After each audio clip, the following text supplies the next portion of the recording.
The morning it happened started like any other Saturday in our house, quiet, sunlit, and deceptively peaceful.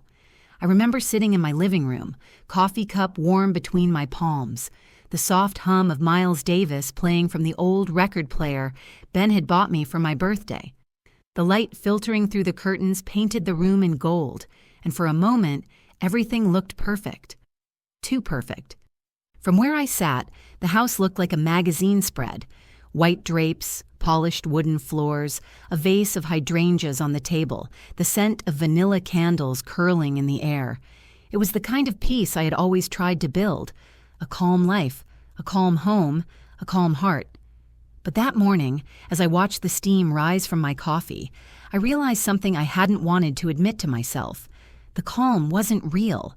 It was just the pause before the storm. Ben was upstairs shaving when I heard the thud of a door slam and the heavy rhythm of footsteps coming down the hall. The sound alone made my stomach tighten. Rita. She'd only been living with us for 3 weeks, but it felt like 3 years.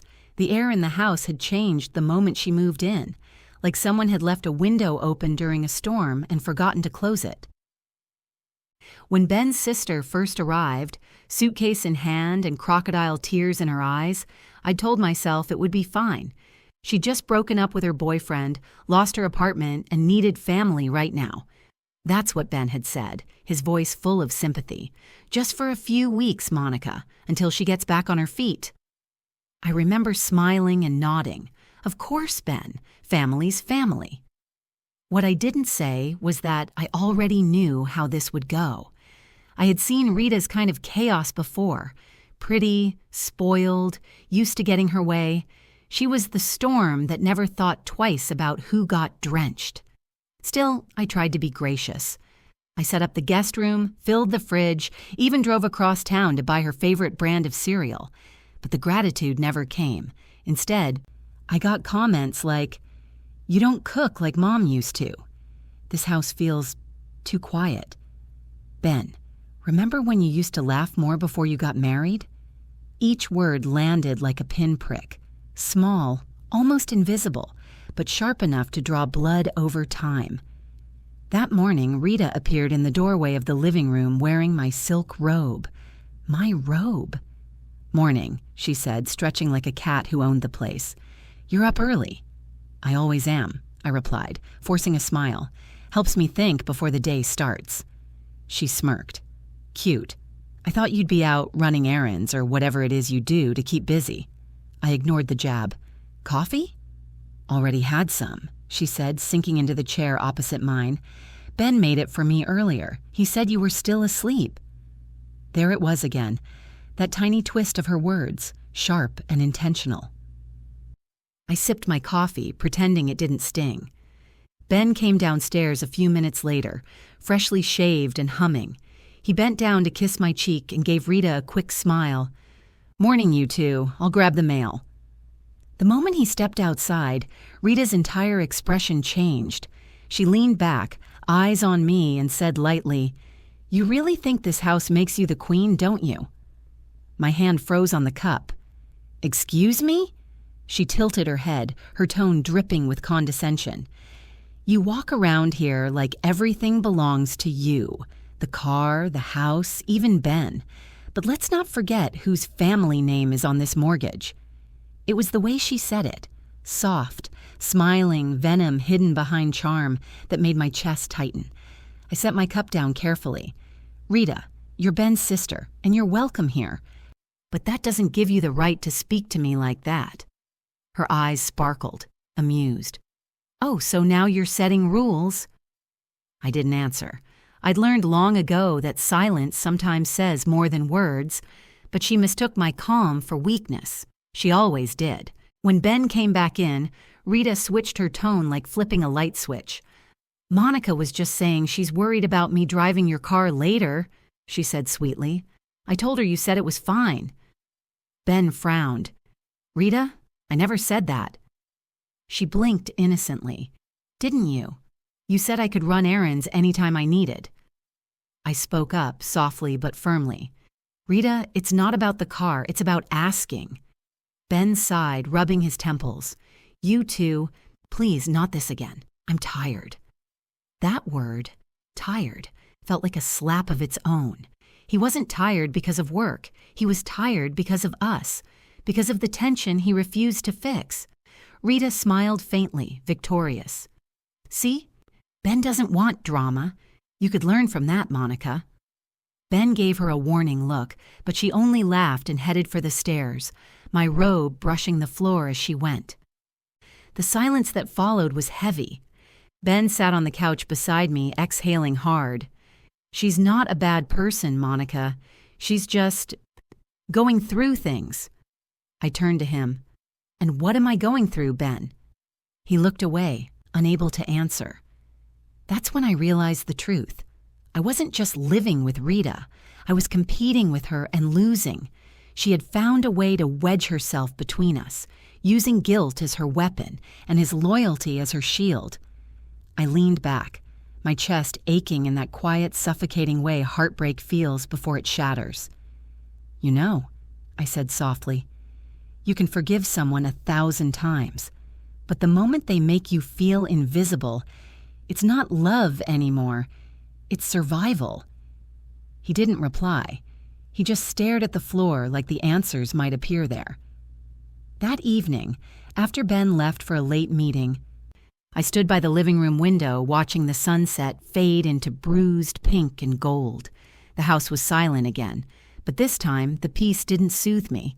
It felt hollow, like the calm eye of a storm that hadn't finished tearing things apart. In the distance, I could hear Rita in the kitchen, talking on the phone.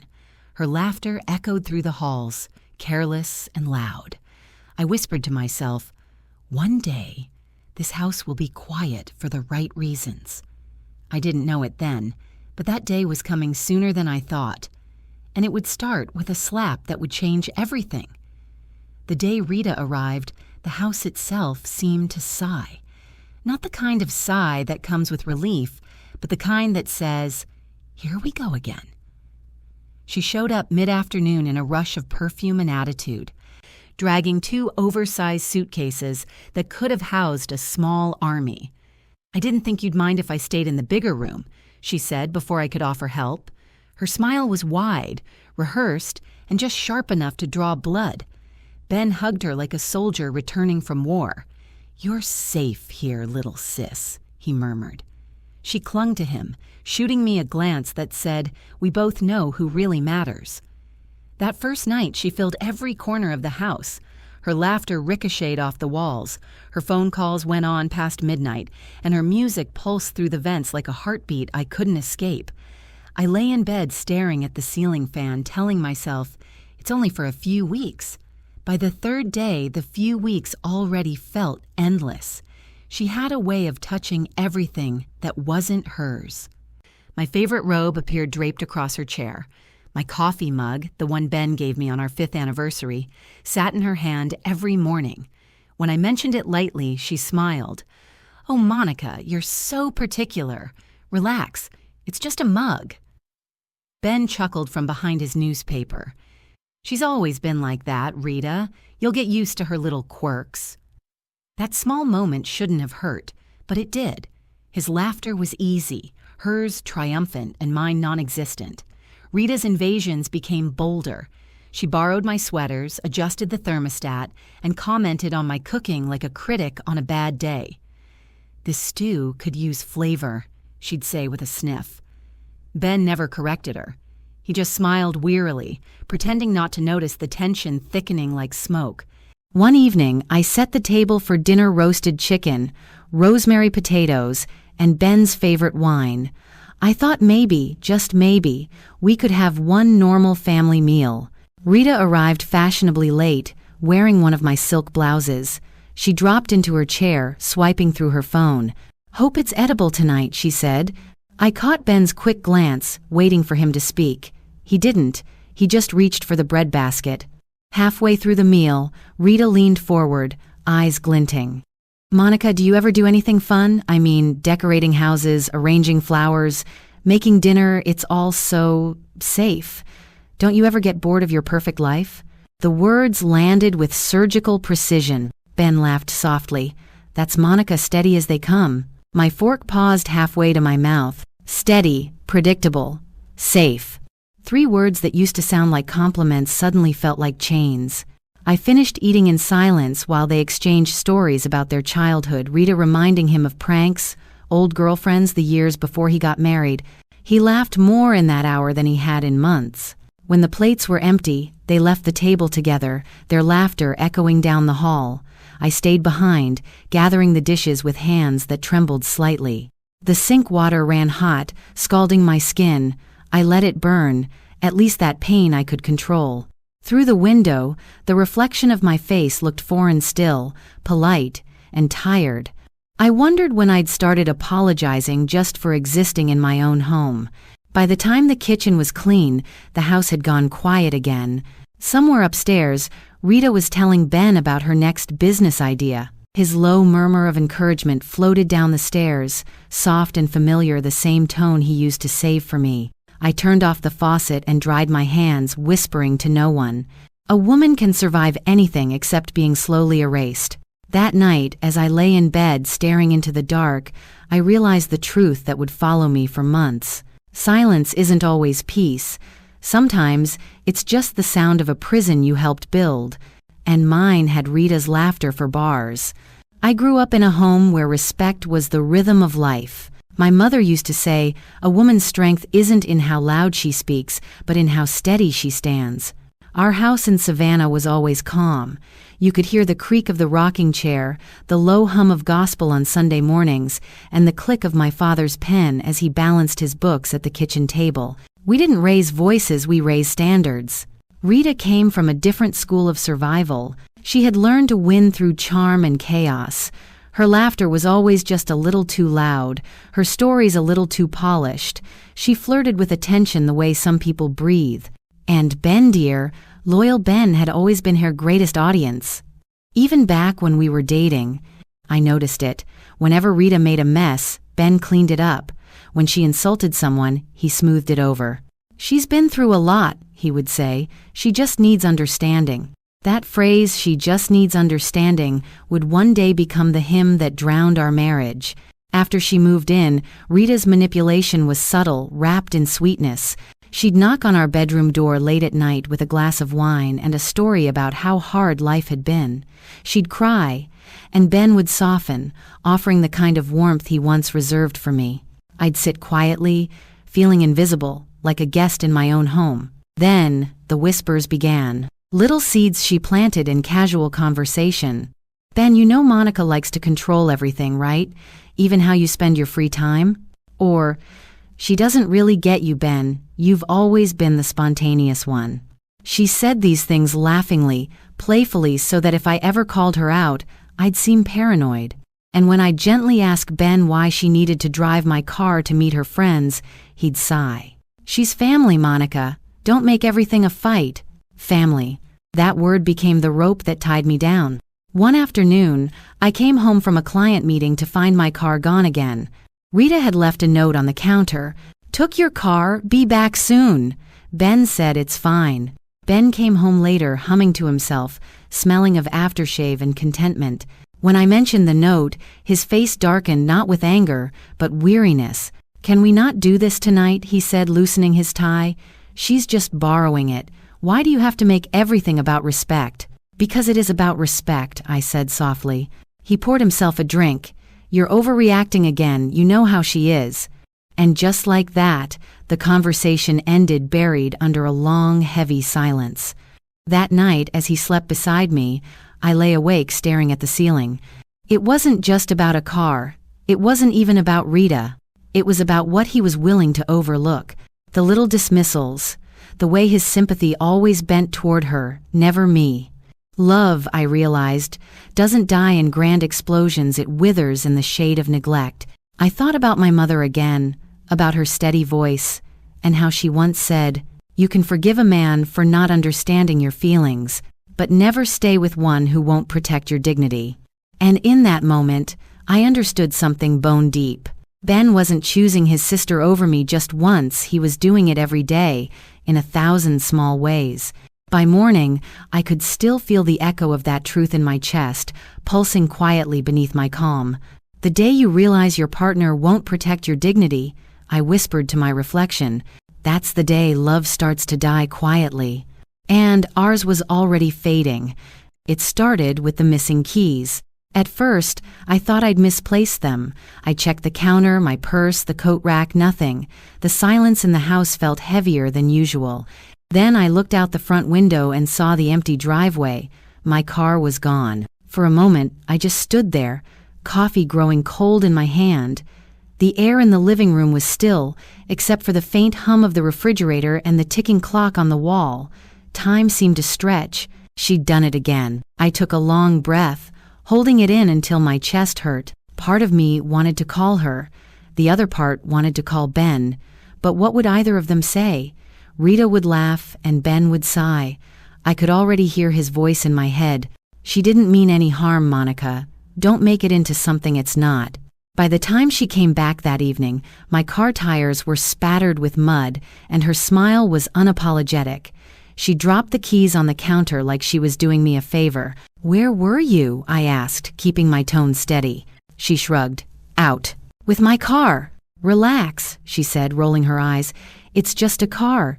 You act like you're somebody's queen." Something in me shifted. I'd swallowed enough of her insults to fill a well. I stepped closer, my voice low but steady. "I am not your maid, Rita, and you will not touch what doesn't belong to you again." Her smirk vanished. For a second, her eyes flashed cold, sharp, calculating. Then she laughed, that same mocking, too loud laugh that had filled every quiet corner of my house since the day she arrived. "Wow," she said. Someone finally grew a spine. She turned and stomped toward the stairs, her perfume lingering behind like smoke. Halfway up, she shouted over her shoulder, "Ben's not gonna like your tone, Monica." I stood rooted to the floor, trembling not from fear, but from a mix of rage and disbelief. A few minutes later, Ben walked in, his jacket slung over one arm. Before I could speak, Rita came down the stairs, her voice soft and innocent. "Ben," she said, "I didn't mean to upset her. I just borrowed the car for a bit. You know how sensitive Monica can be." My jaw tightened. Sensitive? Ben rubbed his forehead. "Can we not do this tonight?" "Ben," I said, my voice shaking, "she took my car without asking." Again, and instead of apologizing, she called me. He cut me off with a sigh. "You could have handled it better, Monica." The words fell like stones. For a moment, I just looked at him, really looked. The man I'd built a life with, the one I'd trusted to protect me, couldn't even say I was right in my own home. That was when I realized something deeper than anger. I was alone. That night, after they'd both gone quiet, I sat in the living room with a glass of water and my old leather-bound journal. I hadn't written in years. The pages smelled of dust and memories. But as I began to write, the words came out faster than I expected. Every sentence was a small act of rebellion, a record of everything I could no longer say aloud. "I feel invisible. Ben doesn't see it. She's crossing lines that shouldn't exist, and no one is stopping her." When I finished, my hands were trembling, but I felt lighter. Writing didn't fix anything, but it gave me back a voice I didn't know I'd lost. I closed the journal and whispered into the empty room. "One day they'll realize what they've done." Then I added one final line before turning off the light. "Every day I lose a little more of myself, and no one even notices." The morning heat sat heavy in the air, pressing against the windows like invisible hands. The house was unnervingly quiet, no music, no laughter, just the faint hum of the ceiling fan. I came downstairs with the intention of making coffee, trying to start the day without tension. But the moment I turned the corner into the kitchen, my heart stilled. Rita was standing by the counter, my purse open in front of her. Her hand was already halfway inside when I saw it, the glint of metal between her fingers. "My card case." She didn't even flinch at being caught. She just turned her head slightly and smiled. "I'm taking the car," she said casually. "Ben said I could." I froze for half a breath before answering. "Ben doesn't drive my car." Her smile widened, sharp as glass. "Oh, come on, Monica. You act like you're somebody's boss. You forget you married into this family. You didn't build it." She stepped closer, keys dangling in her hand like a weapon. I could smell her perfume, sweet, synthetic, suffocating. "Put them down," I said quietly. "Why?" she mocked, tilting her head. "You gonna stop me?" I didn't raise my voice. I didn't move. "Because this," I gestured around the kitchen, "the house isn't a playground. You don't get to disrespect me in my own home." That was it, the breaking point. Rita's eyes went dark, her smile vanished, replaced by something colder. Then, before I could even brace myself, she slapped me. The sound cracked through the kitchen, a sharp, echoing slap that seemed to slice the air in two. For a moment, everything went still. My cheek burned, my ears rang. I could taste salt and metal, though I hadn't even started crying yet. She stood there, breathing hard, her chest rising and falling as though she'd finally proven a point. And then footsteps. Ben appeared in the doorway, coffee mug in hand, eyes wide. He saw her hand still raised, saw the red mark already blooming on my face. I waited. I waited for him to say something, anything, to defend me, to show that he saw me. But he didn't.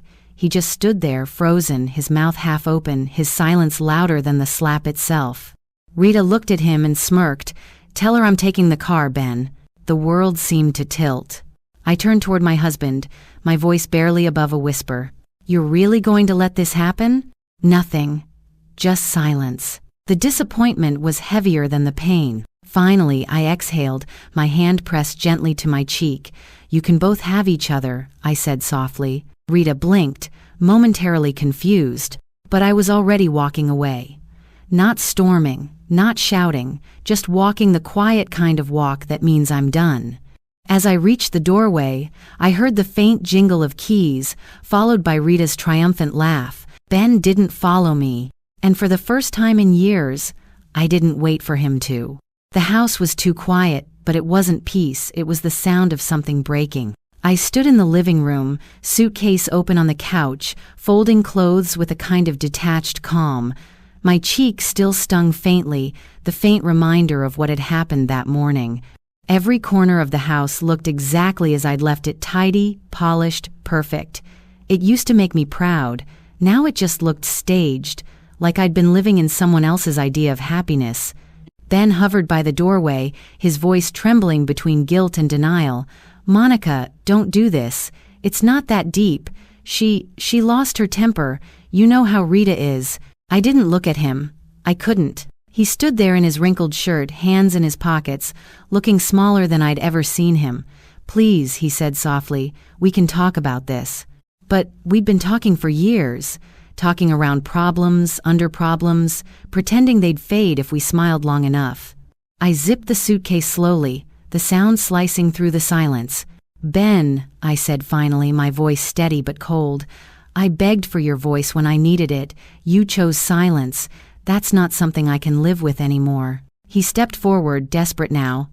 "It was one mistake." I turned to him then, meeting his eyes. "No, Ben. It wasn't one mistake.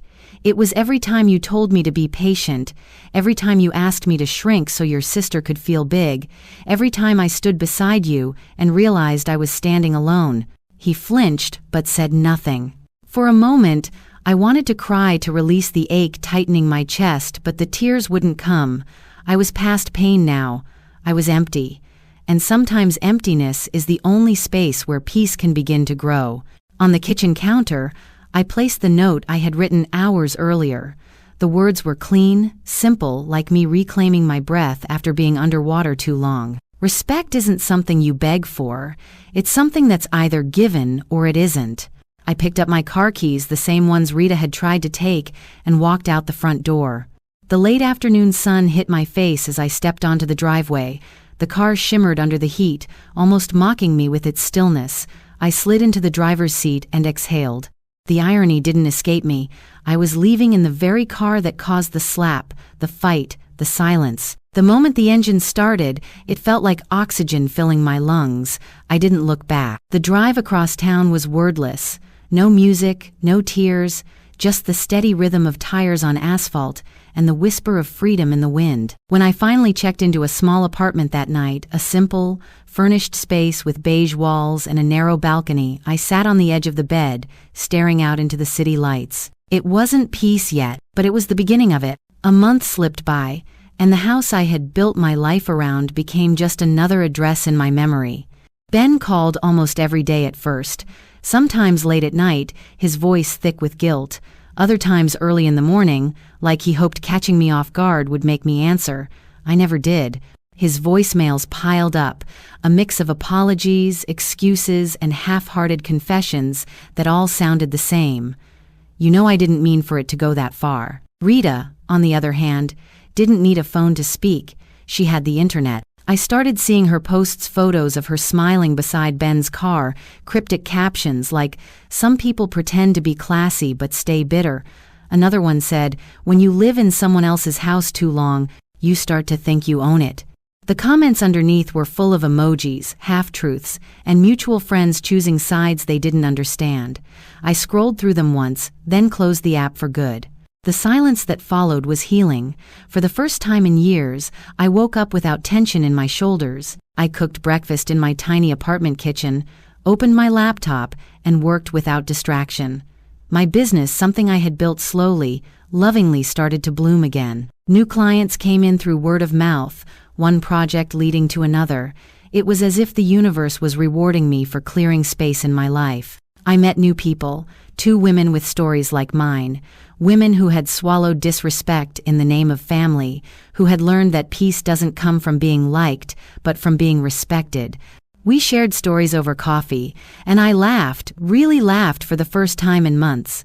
Then one afternoon, my phone buzzed. A message from Ben. "I miss you, Rita's gone." I stared at it for a long time. Gone where? Back to her chaos, probably, to wherever people go when they've burned too many bridges. That evening, as rain streaked down the windows of my apartment, I heard a knock at the door. It was him. Ben stood there looking smaller somehow, his once polished presence dulled by exhaustion. His eyes were heavy, like a man who hadn't slept in weeks. He held a paper bag with takeout from the restaurant we used to love, as if nostalgia could fill the silence between us. "Can I come in?" he asked softly. I stepped aside, not because I wanted him there, but because I needed to hear him say it to finally close the chapter with clarity. He set the bag down on the table and ran a hand through his hair. "Rita moved out," he said quietly. "She said she couldn't stay in that house anymore. I should have stopped her that day, Monica. I should have protected you." I looked at him, really looked. The man I had loved for years, the man I once believed would always choose me. He looked fragile now, stripped of his pride. My voice came out calm, measured, like a truth rehearsed in my bones. "You didn't protect me, Ben. You protected your silence." He swallowed hard, his eyes glistening. I thought staying quiet would keep the peace. I shook my head slowly. Silence doesn't keep peace. It just hides the war until someone breaks. For a long time, we said nothing. The rain outside filled the space between us, soft, relentless, cleansing. Finally, I stood and opened the door. "You should go, Ben." He hesitated, then nodded. "I'm sorry." I watched him walk away, his figure swallowed by the rain. For the first time, I didn't feel anger, only freedom. It had been almost 3 months since I left, and by then, Ben's voice no longer echoed in my mind like it used to. The pain had dulled into a kind of quiet understanding. Some things don't end because of hate, they end because one person finally wakes up. Ben started showing up again, like clockwork, first with flowers, then with promises. He said all the words I used to dream of hearing. "I'll go to therapy, Monica. I'll set boundaries. I'll talk to Rita. I'll be better." He spoke as if those words were enough to rebuild something already burned to ash. I listened, not out of hope, but out of courtesy. I'd once loved this man. I owed him that much. But every time I looked at him, I realized something had shifted. I no longer needed him to understand me. He mistook my calm for consideration. "I can't stand waking up without you," he said one evening, voice trembling. "You were my balance." I smiled gently. "Then why did you keep choosing chaos?" His face fell. For the first time, he didn't have an answer. He tried again and again, voicemails, texts, surprise visits, but I never gave him what he was searching for. Closure isn't something you hand to someone else. It's something you find when you finally stop explaining your pain. One weekend, I attended a women's conference downtown. The theme was Reclaiming Your Power. I almost didn't go, but something in me whispered that it was time to stop surviving and start speaking. The conference room was full rows of women in shades of courage, some in business suits, others in headscarves, some clutching notebooks like lifelines. When the moderator asked if anyone wanted to share their story, I felt my hand rise before my fear could stop it. I stood up and took the microphone. My voice trembled at first, then steadied. I used to think respect was something you earned by keeping quiet, I began, by keeping the peace. But silence doesn't bring peace, it just feeds the people who break it. Heads nodded, eyes lifted toward me. My husband's sister slapped me once, I continued, my tone calm. But the slap wasn't the problem, it was everything that came before it. The little ways I was dismissed, undermined, and made to feel small. The silence that told me I wasn't worth defending. A murmur rippled through the crowd, soft, emotional, understanding. I took a deep breath. When I left, people asked if I regretted it. I told them no, because leaving wasn't the end of my story, it was the beginning of me. Applause followed. Not loud or chaotic, but warm like a shared heartbeat among women who knew exactly what I meant. Afterward, strangers came up to hug me. Some cried. One whispered, "You said what I've never had the courage to say." That night, I walked home through the cool Chicago air feeling lighter than I had in years. My steps were steady, my breath easy. Ben called again that evening. I let it ring, then sent a message instead. "Thank you for the lesson, Ben, but not for the love." It wasn't bitterness, it was truth. His love had taught me endurance, but his silence had taught me freedom. When I turned off my phone, I caught my reflection in the window. For the first time, I didn't see a woman waiting for someone to come back. I saw a woman who had already arrived. And that, I realized, was the reckoning. It was early morning again, my favorite time of day. The world was still half asleep, the sky painted in shades of soft gold and pink, and the air outside my window carried that quiet promise of new beginnings. Months had passed since the day I walked out of my old life, and the ache that once sat heavy in my chest had finally faded into something lighter. Not joy, exactly, something better. Peace. I sat in the corner of my favorite cafe, the one near the park with the mismatched chairs and the barista who always played old jazz records.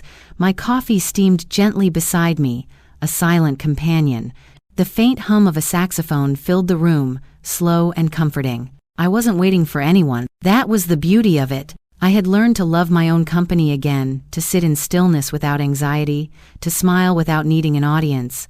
Across the cafe, a stranger glanced at me, a woman around my age with kind eyes and the sort of presence that made you feel safe.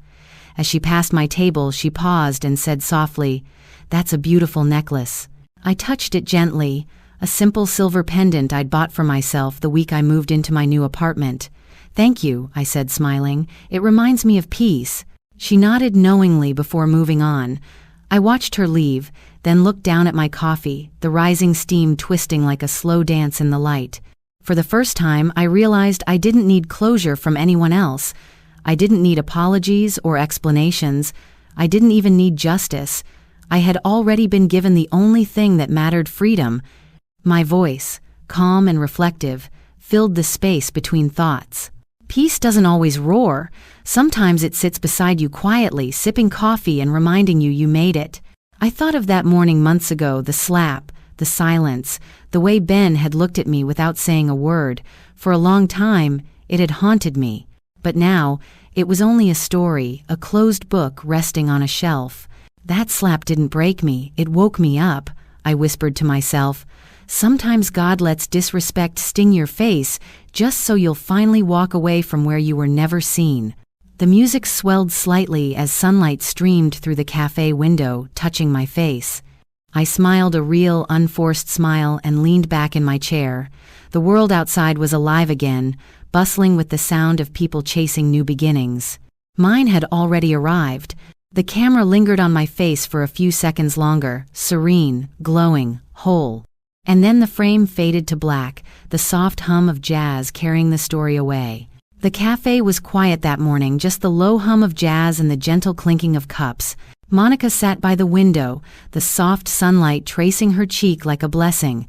The world outside moved on, cars passing, people laughing, life continuing, and for the first time in a long while, she didn't feel left behind by it. She felt in rhythm with it. A barista smiled at her as she refilled her cup. "You look peaceful today," she said softly. Monica smiled back. "I am." She looked down at her hands, the same hands that once trembled with confusion and pain. Now they were still, strong. Her wedding ring was gone, replaced by a simple silver band she had bought for herself, a promise, not from anyone else, but from her to her own soul. A woman passing by paused and complimented her necklace. "It's beautiful," she said. "Thank you," Monica replied. "It reminds me that peace doesn't always roar. Sometimes it just sits beside you quietly, sipping coffee, reminding you you made it." Her eyes drifted toward the window. Outside, a new day stretched open, golden and unhurried. "That slap didn't break me, it woke me up," she said softly, her voice filled with calm power. "Sometimes God lets disrespect sting your face, just so you'll finally walk away from where you were never seen." The saxophone swelled in the background, warm, soulful, redemptive. She leaned back, took a slow sip of her coffee, and smiled, not because she forgot what happened, but because she finally understood why it had to. The screen faded slightly, the golden light washing over her calm expression. Her voice, now a closing narration, carried the message home. Peace doesn't need witnesses, it just needs truth, and once you find that truth, no one can take it from you. The screen dimmed, soft jazz lingering for a few beats before her voice returned one last time. If this story touched your heart, go ahead and like this video right now, because healing deserves to be seen. And if you've ever had to walk away from where you were never respected, subscribe, Auntie. We tell stories here that remind you you're not alone, and your peace is worth protecting. There are 2 stories waiting for you on the screen, both powerful, both close to this one. Click to watch the next chapter of strength, sisterhood, and survival. Go on, I'll meet you there.